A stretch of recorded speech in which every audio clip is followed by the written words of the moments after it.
momba ny fitsipaham-pitokisana aloha zany amin'izao ny malaza feo mandeha izy io ary androany dia niona tampanao gazety ny avy eo anivon'ny anteny mera-pirenena zany hoe ny filohan'ity androm-panjakana ity anisan'ny nanontaniana azy ny momba ity fitsipaham-pitokisana ity nambarany anefa tsy mbola misy aloha zany ny taratasy mirakitra izay voarain'ny birao maharitra eo anivon'ity androm-panjakana iray ity loesana andriamatoa Max Rakotomamonjy ihany koa fa maro ny vondrona ao anatin'ity anteny mera-pirenena ity no resany manokana moa ny vondrona parlementaire eo anivon'izay androm-panjakana izay.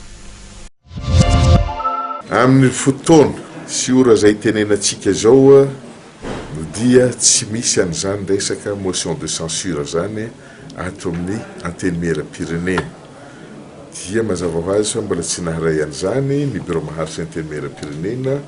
fa araka ny fahafantarako azy hoe ianareo mpanao gazety no manana loharanom-baovao ka zaho ary niseka metraka ny fanontaniana aminareo mba aiza reny no ahitanareo an'izany zavatra zany dia mba lazao anay fa manjary tompotrano miono zay ato amin'ny anteny mera-pirenena mahakasika an'izay zavatra zany.